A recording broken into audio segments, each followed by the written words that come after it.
Ucapan syukur yang seperti tadi kita nyanyikan adalah sesuatu yang sangat berkuasa. Ucapan syukur adalah sesuatu yang membebaskan kehidupan. Ucapan syukur adalah sesuatu yang membuat hidup kita bersemangat dan menumbuhkan iman percaya. Ucapan syukur itu punya kaitan yang sangat erat dengan hadirat daripada Tuhan. Itu yang kita mau bahas supaya kita mengerti dan kita penuhi hidup kita dengan kuasa di balik ucapan syukur ini. Ya. Mazmur 139 ayat yang ke-18. Nanti mungkin ada beberapa yang kalau ada ya multimedia kalau ada dalam bahasa Inggrisnya bisa ditampilkan. Karena kalau membaca versi bahasa Inggrisnya ada kata-kata yang bisa memperjelas supaya kita belajarnya lebih mantap gitu ya. Mazmur 139 ayat yang ke-18 mengatakan, jika aku mau menghitungnya itu lebih banyak daripada pasir. Apabila aku berhenti, masih saja aku bersama-sama engkau.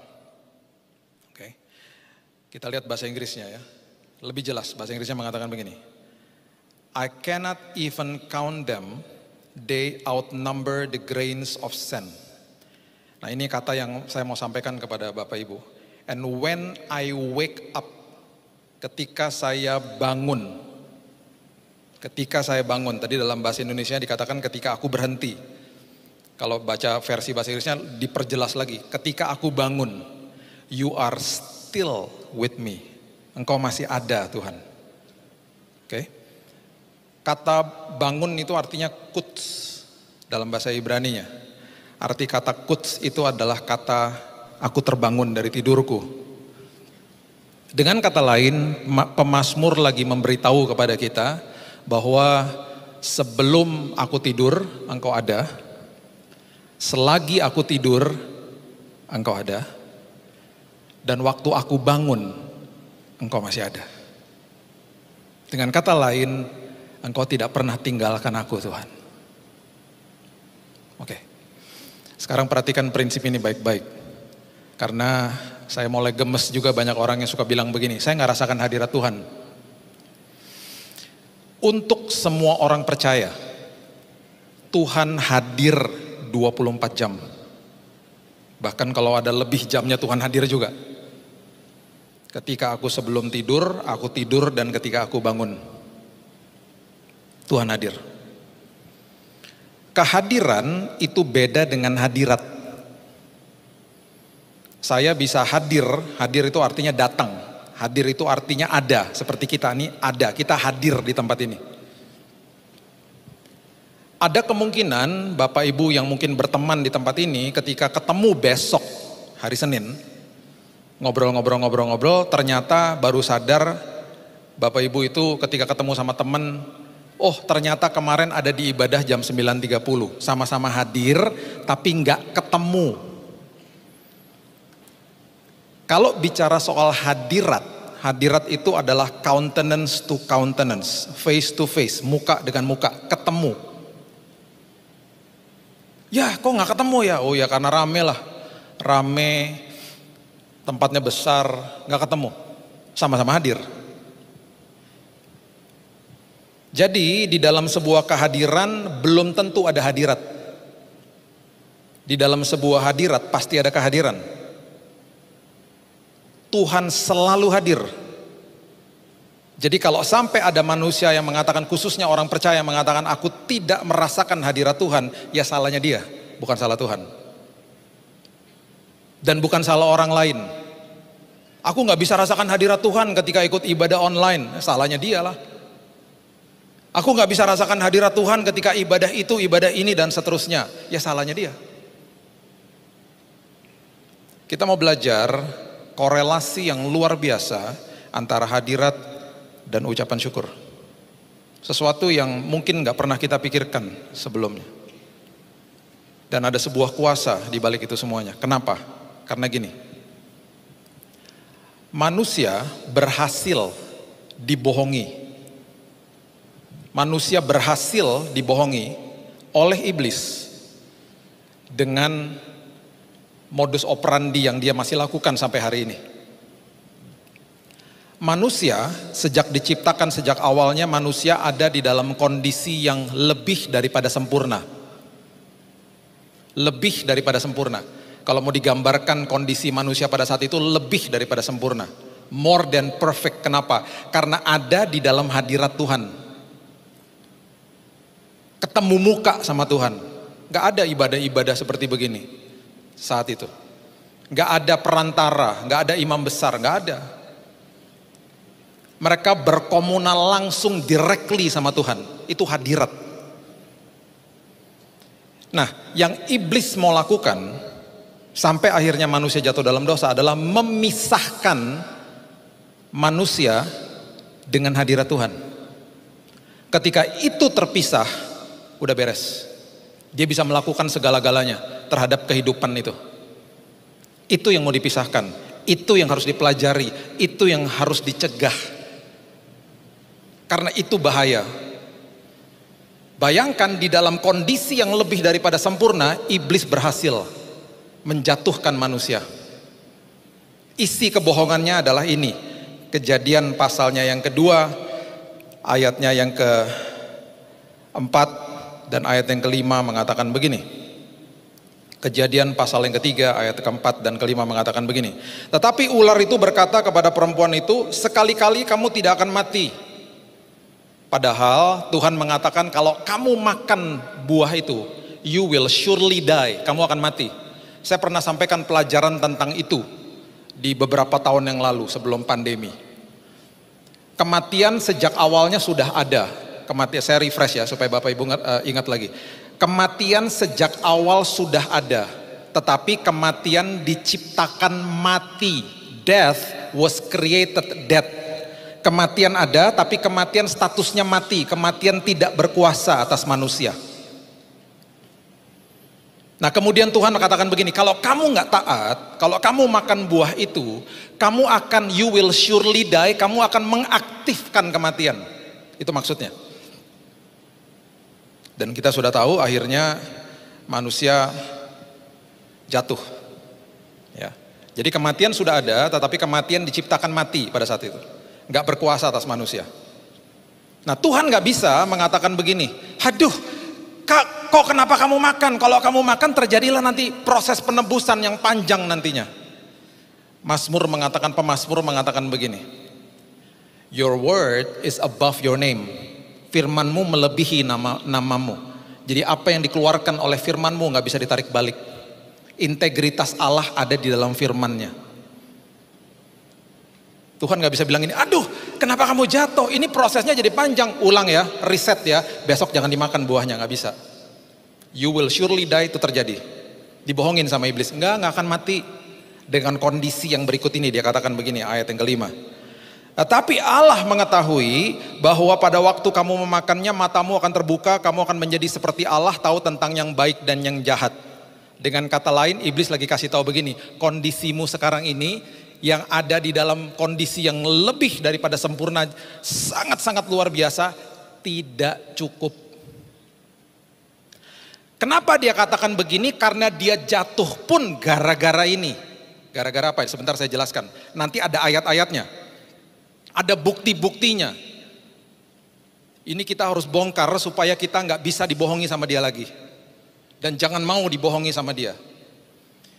Iblis lagi kasih tahu sama manusia bahwa kondisimu tidak cukup.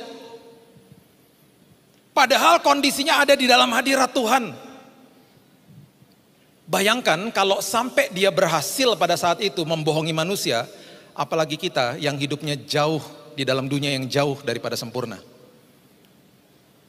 Betapa mudahnya sekarang kita dibohongi, dan kalau kita nggak mempelajari ini, dan kalau kita nggak tahu tentang bagaimana kuncinya, saya terus ada di dalam hadirat Tuhan.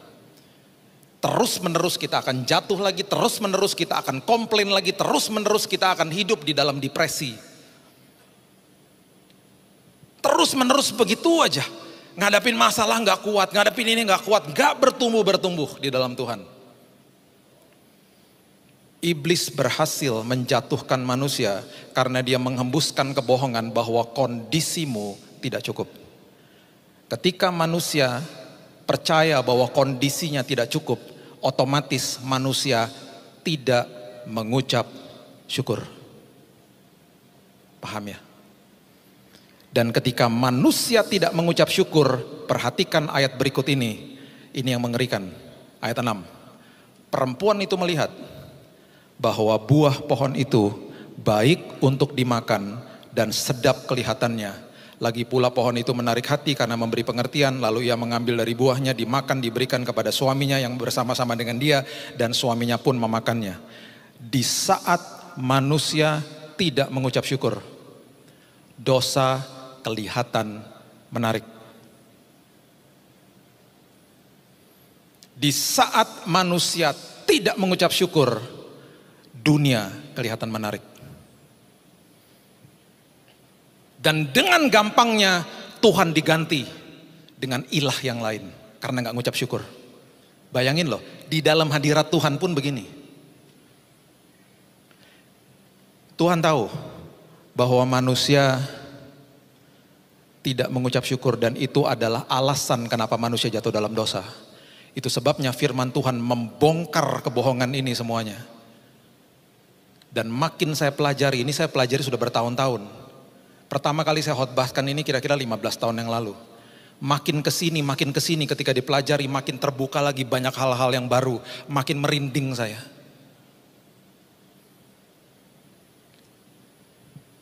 Buah itu hampir setiap hari pasti dilewati sama manusia. Alkitab tidak pernah mencatat bahwa mereka melihat buah itu sedap untuk dimakan. Karena apa? Pasti hidupnya penuh dengan ucapan syukur. Pasti hidupnya rasa cukup. Ketika kebohongan itu dipercaya sama manusia, gak cukup hidupmu. Gak cukup hidupmu.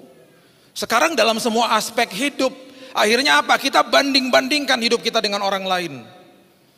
Kita dibenturkan dengan orang lain, status, jabatan, harta dibenturkan sama orang lain. Dan kita lihat diri kita sendiri, kita katakan, kenapa saya kayak gini ya?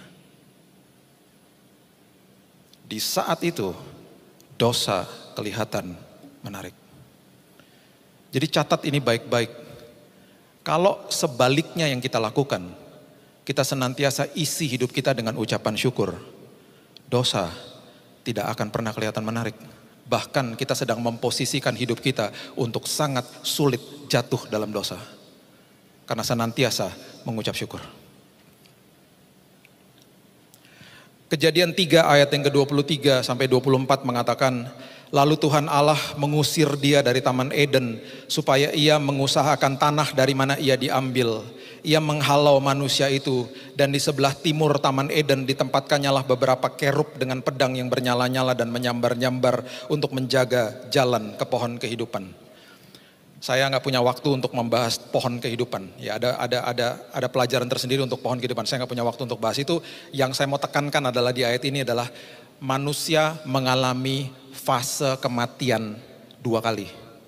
Yang pertama manusia diusir dari taman, manusia dipisahkan dari hadirat Tuhan.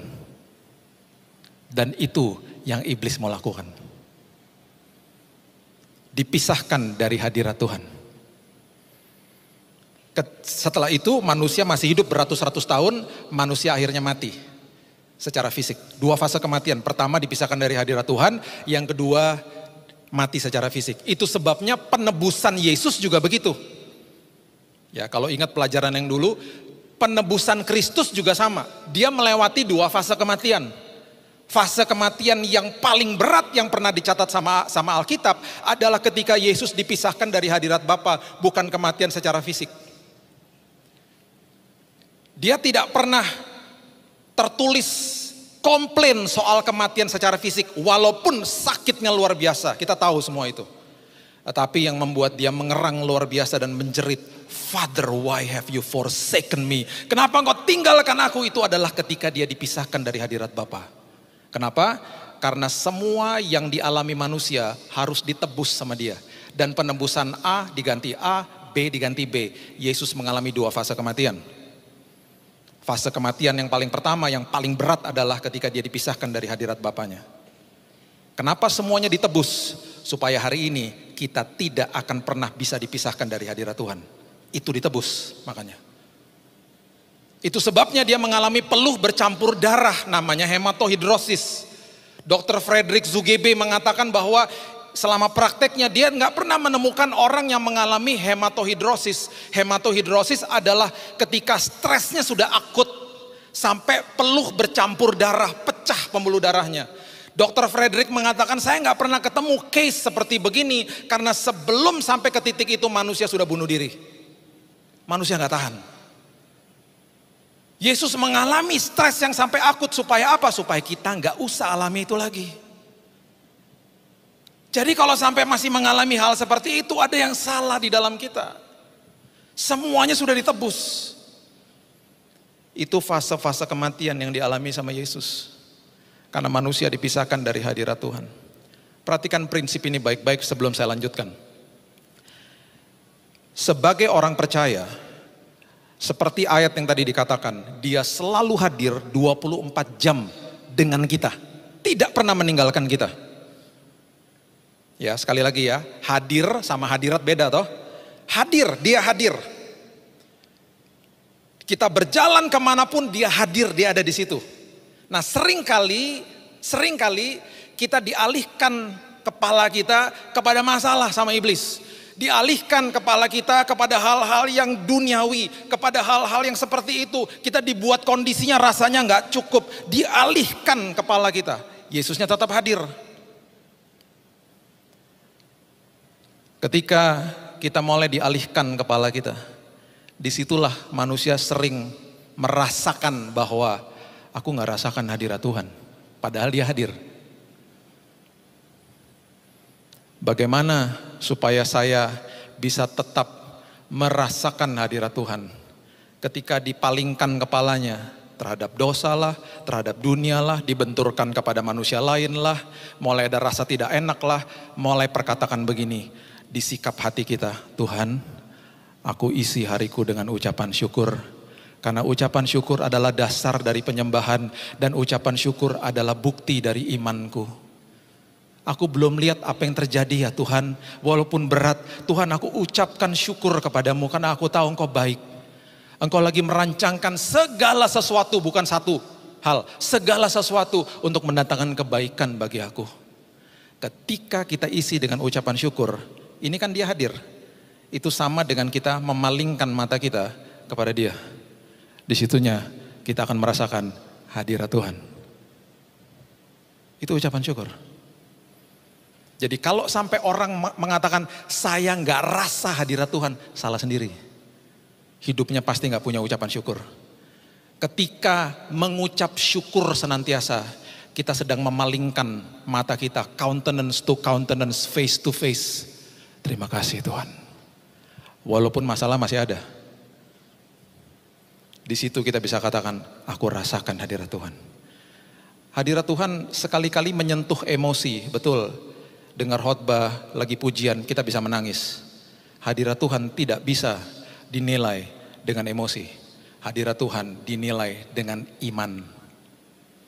Dengan ucapan syukur, itu hadirat Tuhan. Rugi kalau dia selalu hadir tapi kita nggak rasakan. Rugi dia selalu hadir tapi kita nggak pernah menikmati hadirat Tuhan karena nggak pernah ngucap syukur. Dahsyat kuasa daripada ucapan syukur, karena itu alasan manusia jatuh dalam dosa. Yesaya 14 ayatnya yang ayat yang ke-12 sampai ayat 14. Perhatikan kalimat-kalimat ini. Ini berbicara soal Lucifer, ya. Kata Lucifer gak akan Bapak Ibu bisa temukan dalam Alkitab bahasa Indonesia, itu adanya di Alkitab bahasa Inggris. Ya, dijelaskan di dalam Alkitab bahasa Indonesia kita dengan kalimat ini. Wah, engkau sudah jatuh dari langit, Yesaya 14 ayat 12. Hai bintang timur, ini bicara soal Lucifer. Putra Fajar, engkau sudah dipecahkan dan jatuh ke bumi, hai yang mengalahkan bangsa-bangsa. Perhatikan ayat 13 dan ayat 14. Lihat kenapa dia jatuh, lihat ini. Engkau yang tadinya berkata dalam hatimu, aku hendak naik ke langit. Maunya naik, ngerasa gak cukup. Aku hendak mendirikan tahtaku mengatasi bintang-bintang Allah. Terus dikatakan lagi, aku hendak duduk di atas bukit pertemuan jauh di sebelah utara. Aku hendak, aku mau itu. Kayak anak kecil.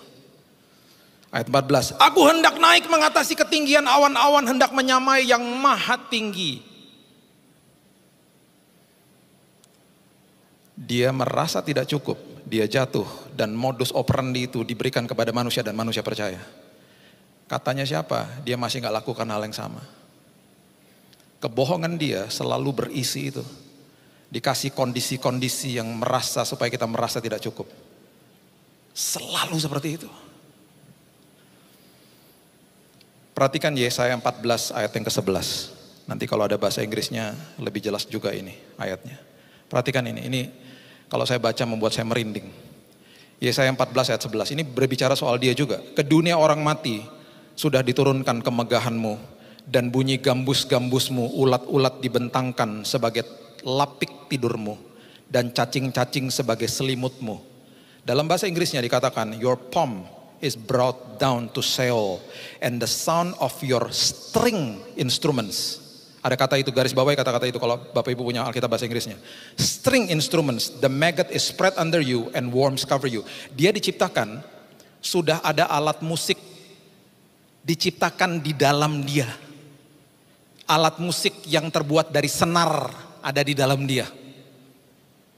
Ya, itu satu. Kita lihat lagi coba Yehezkiel pasalnya yang ke-28 ayat yang ke-13. Yehezkiel pasal yang ke-28 ayat 13. Alat musik selalu dasarnya senar, kemudian ada yang tiup dan ada yang ditabuh. Ya. Perhatikan yang berikut ini. Yehezkiel 28 ayatnya yang ke-13. Engkau di Taman Eden, bicara soal dia lagi, Lucifer, yaitu taman Allah penuh segala batu permata yang berharga. Yaspis merah, krisolit, yaspis hijau, permata pirus, krisoprat, nefrit, lasurit, batu darah, dan malakit. Perhatikan kalimat berikut ini. Tempat tatahannya diperbuat dari emas dan disediakan pada hari penciptaanmu. Kalau di dalam bahasa Inggrisnya diperjelas kata-kata ini, ya kita lihat di bagian yang terakhirnya. Kalau Bapak Ibu ada bahasa Inggrisnya, saya kutip dari New King James Version. Dikatakan begini, the workmanship of your timbrels, itu alat tabuh, and pipes, alat tiup, was prepared for you on the day you were created. Ketika engkau sedang diciptakan, ketika engkau sudah diciptakan, engkau dimasukkan alat musik senar, alat musik tabuh, alat musik tiup. Luar biasa. Masih gak puas juga. Tuhan katakan begini, gak apa-apa, kamu diusir, kamu dipecat dari posisimu. Aku bisa jadikan debu. Dari debu, bahan bakunya debu, aku bisa jadikan sosok pribadi yang bisa menyembah aku dengan semua alat-alat musik ini. Siapakah itu? Kita. Ketika saudara bernyanyi, kalau saudara mempelajari, kita ada senar suara di sini toh. Ada string di dalam sini. Ketika kita bernyanyi, kita mengeluarkan udara, flute, alat tiup. Kemudian kita bertepuk tangan, alat tabuh. Tuhan katakan, aku gak peduli, aku bisa jadikan sesuatu dari debu untuk memuji dan menyembah dan mengucap syukur sama aku. Dahsyat Tuhan. Itu sudah dimasukkan ke dalam kita. Sudah di-embedded di dalam kita. Jangan mau dibohongi dia. Pergunakan nafasmu, pergunakan suaramu bukan untuk komplain. Bukan untuk mengeluh. Bukan untuk bersungut-sungut. Pergunakan itu untuk apa? Terima kasih Tuhan. Aku mengucap syukur karena Engkau memberikan semua instrumen itu di dalam hidupku. Perhatikan ini ya, ayat yang lain lagi ya. Yehezkiel 28 coba lihat. Mulai dari ayat yang ke-14. Yehezkiel 28 mulai ayat 14 sampai 16 mengatakan begini. Kuberikan tempatmu dekat kerub yang berjaga. Di gunung kudus Allah engkau berada di jalan-jalan di tengah batu-batu yang bercahaya-cahaya. Engkau tak bercela di dalam tingkah lakumu sejak hari penciptaanmu sampai terdapat kecurangan padamu. Ini mengerikan setelah ini. Lihat ini. Ayat 16. Dengan dagangmu yang besar, engkau penuh dengan kekerasan dan engkau berbuat dosa. Maka kubuangkan engkau dari gunung Allah dan kerub yang berjaga membinasakan engkau dari tengah batu-batu yang bercahaya. Jangan lupa kata-kata kerub yang tadi ada, nanti saya jelaskan. Kata dagang, perhatikan ayat 16, kata dagang. Itu bahasa aslinya adalah rekulah, kata dagang. Rekulah itu artinya adalah begini, artinya gini. Misalnya saya kerja di toko HP lah misalnya ya. Misalnya harga HP-nya 1,5 juta misalnya. Ya, saya orang sales. Saya kerja di kasir misalnya ya. Saya terima pembayaran dari customer 1,5 juta. Ini arti kata rekulah, arti kata dagang. Saya terima 1,5 juta, harusnya masuk ke toko dong 1,5 jutanya. Ya. Saya tidak masukin, saya tidak storein 1,5 juta, tapi saya ambil 500.000 buat kantong saya. Itu arti kata rekulah, itu arti kata dagang. Di dalam konteks ini, Lucifer mau mencuri kemuliaan Tuhan. Karena apa? Merasa tidak cukup. Itu sebabnya di dalam pencobaan yang ketiga di Matius 4 ayat 8 dan 9, dia katakan begini, pencobaan kepada Yesus, dia katakan begini. Dan iblis membawanya pula ke atas gunung yang sangat tinggi dan memperlihatkan kepadanya semua kerajaan dunia dengan kemegahannya. Dan berkata kepadanya, semua itu akan kuberikan kepadamu jika engkau sujud menyembah aku. Jadi itu yang dia terus lakukan. Kita diberikan rasa tidak cukup supaya kita beralih pandangan kita daripada kehadiran Tuhan. Kita nggak rasakan hadirat Tuhan akhirnya. Dan kita mulai menyembah hal-hal yang tidak penting. Akhirnya hidup kita jadi stres. Makanya di Ibrani 13 ayat 15 dan 16 mengatakan begini. Saya banyak kasih ayat, Bapak Ibu catat aja ya, nanti di rumah dibaca lagi. Sebab itu marilah kita oleh Dia senantiasa mempersembahkan apa? Korban syukur kepada Allah. Yaitu apa? Ucapan bibir yang memuliakan namanya. Dan janganlah kamu lupa berbuat baik dan memberi bantuan, sebab korban-korban demikianlah yang berkenan kepada Allah. Jangan lupa ngucap syukur. Makanya ketika beberapa tahun yang lalu ketika adik saya serangan jantung dan dia tiba-tiba sempat flatline gitu ya di rumah sakit, sempat hilang nafasnya 2 menit, diresusitasi sama dokter dan ada nafasnya kembali dan kemudian dipasang ring. Seminggu dia bisa pulang ke rumah dan semua katakan itu mujizat Tuhan dan semua katakan itu Tuhan baik bagi dia. Saya katakan betul, Tuhan baik. Tapi kalau sampai kemarin dia dipanggil pulang pun Tuhan tetap baik. Amin atau amin? Dalam apapun kondisi hidup kita, Tuhan tetap baik, titik. Karena dia lebih tahu daripada kita. Dia lebih mengenal hati kita daripada kita kenal diri kita sendiri. Rancangan dia bukan rancangan kita, jalan dia bukan jalan kita. Makanya banyak orang gak suka nunggu jawaban doa. Padahal di tengah-tengah jawaban doa, di dalam sebuah proses, ketika diisi dengan ucapan syukur, iman bertumbuh. Di dalam proses seperti begitu, apa yang terjadi? Kita diubahkan. Karakter kita didewasakan. Seringkali kita bilang Tuhan akan lebih mudah Tuhan kalau engkau jawab dengan lebih cepat. Dan seringkali Tuhan katakan, aku tahu dirimu. Kalau sudah genap waktunya aku akan kasih. Tunggu aja di situ. Ketuk pintu aku pasti buka. Sesuai dengan waktuku. Selagi kamu menunggu, belajarlah kesabaran. Belajarlah murah hati. Belajarlah supaya karaktermu bertumbuh di dalam Tuhan. Akhirnya dimulai dari Keluaran 25 ayat yang ke-8. Tuhan mulai memulihkan hubungannya dengan manusia. Keluaran 25 ayat yang ke-8 mengatakan mereka harus membuat tempat kudus bagiku supaya aku akan diam di tempat di tengah-tengah mereka. Ya, Bapak Ibu kalau baca perjanjian lama dengan perjanjian baru harus dibedakan. Ya, semua yang di perjanjian lama serba fisik, masuk ke perjanjian baru semuanya dimasukin dalam sini. Ya, dulu waktu pertama kali Tuhan mau memulihkan hubungannya dengan manusia diharuskan bangun mezbah. Kemudian setelah mezbah ada apa? Tabernakel Musa, ada kemah Daud. Kemudian adalah bait Allah 1 dan 2 didirikan sama Salomo dan Herodes. Ya, di dalam semua kemah-kemah itu dan bait Allah ada tabut perjanjian. Tabut perjanjian yang melambangkan hadirat Tuhan saat itu. Sekarang udah dimasukin dalam sini. Matius 12 Yesus mengatakan begini, sebentar lagi ada yang lebih daripada bait Allah. Murid-muridnya bingung, dipikirnya lebih besar gedungnya. Yesus katakan bukan, sebentar lagi akan diruntuhkan bahkan ini. Prinsip itu diperjelas dan dipertajam sama Paulus, tubuhmu adalah bait Allah. Itu sebabnya 2 tahun lalu ketika gedung gereja ditutup, gereja gak bisa ditutup. Gedungnya ditutup, gereja tetap buka. Kenapa? Karena gerejanya adalah saudara dan saya. Eklesianya Tuhan. Dimasukin dalam sini. Dulu yang sakral pengorbanan, sekarang yang sakral adalah ketaatan. Ketaatan lebih dahsyat daripada pengorbanan. Korbankan waktu, pelayanan, kasih perpuluhan, gak ada artinya tanpa ketaatan. Dimasukin sini semua sama Tuhan. Dulu ditulis di atas loh batu firman Tuhan. Sekarang 2 Korintus 3 mengatakan apa? Semua ditulis di atas loh hati manusia.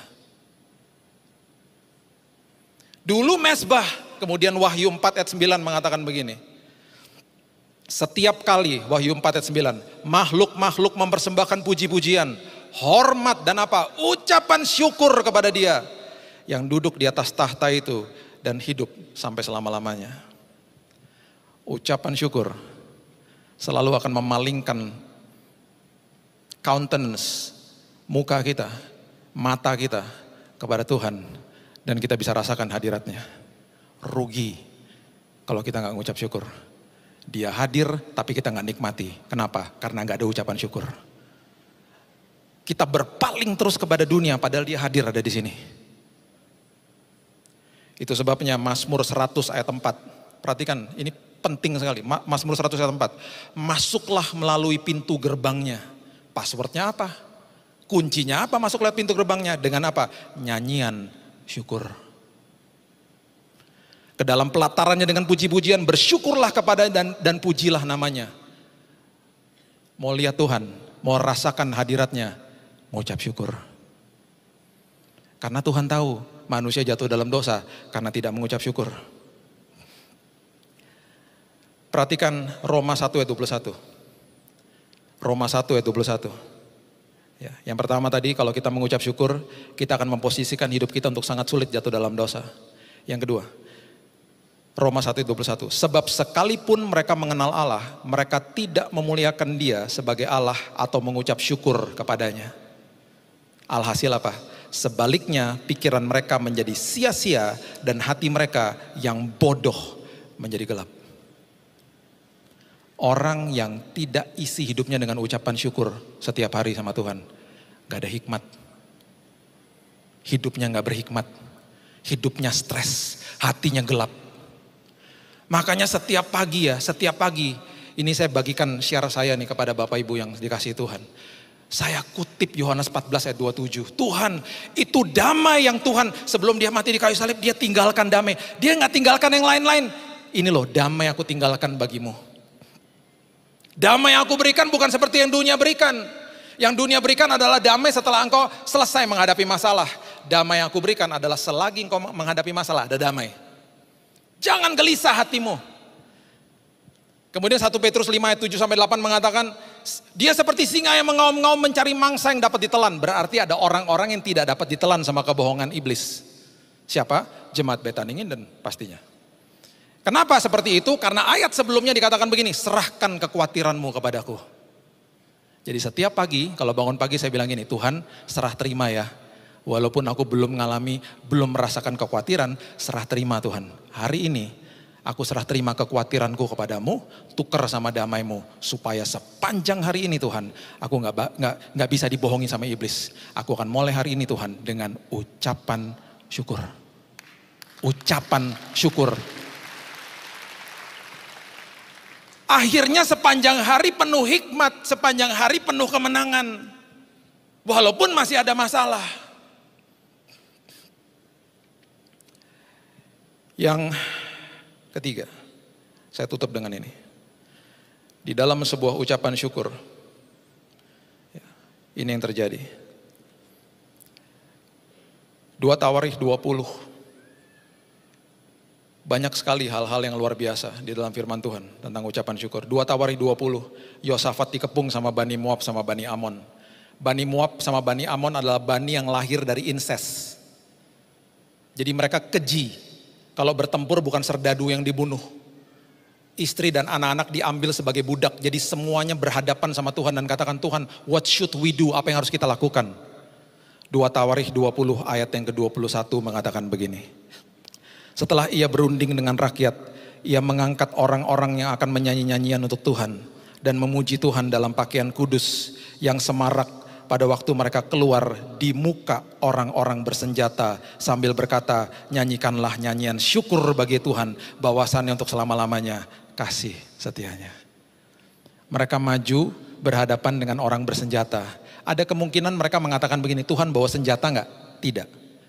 Tuhan panggil negara-negara sekutu enggak untuk bantu kami? Tidak. Terus majunya pakai apa? Ucapan syukur. Bergetar enggak lututnya? Pasti.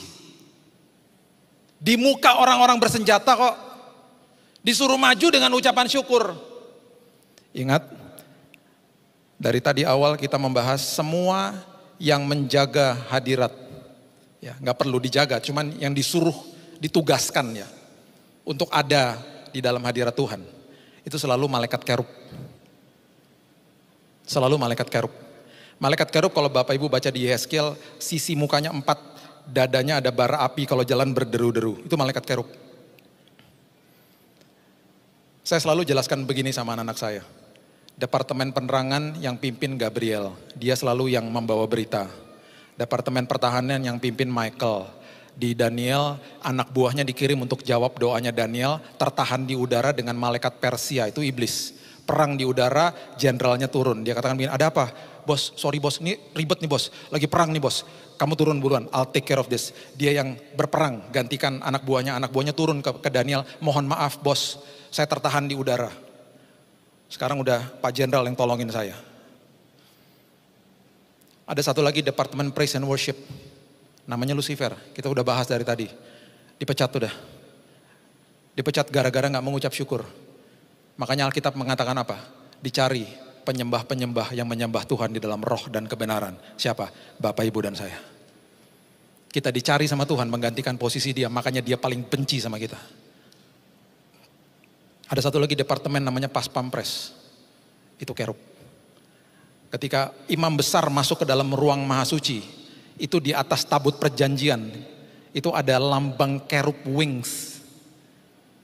Ketika imam besar gak kudus yang bunuh, malaikat kerub. Itu sebabnya kerub selalu ada. Dan perhatikan ayat yang ke-24, mengatakan begini. Ketika orang Yehuda tiba di tempat peninjauan di padang gurun, mereka menengok ke tempat laskar itu, tampaklah semua telah menjadi bangkai berhantaran di tanah. Tidak ada yang terluput. Mati semuanya. Pasti dibuat bingung sama deru malaikat kerub. Mereka berperang satu sama yang lain, mati semuanya. Bukan itu saja. Lalu Yosafat dan orang-orangnya turun untuk menjarah barang-barang mereka. Mereka menemukan banyak ternak, harta milik, pakaian, barang-barang berharga. Yang mereka rampas itu lebih banyak daripada yang dapat dibawa. 3 hari lamanya mereka menjarah barang-barang itu. Karena begitu banyaknya. Bukan sekedar musuh saudara dihalau. Di balik itu semuanya ada perkenanan Tuhan yang luar biasa. Maju dengan ucapan syukur. Penyakitmu dikalahkan, masalahmu dikalahkan, pergumulanmu dikalahkan. Di balik itu semuanya ada perkenanan Tuhan. Maju dengan ucapan syukur. Saya akan tutup dengan kisah ini. Nanti Bapak Ibu baca sendiri di Alkitab. Daud sangat menghargai hadirat Tuhan. Sekali lagi, hadirat Tuhan dilambangkan di dalam tabut perjanjian saat itu.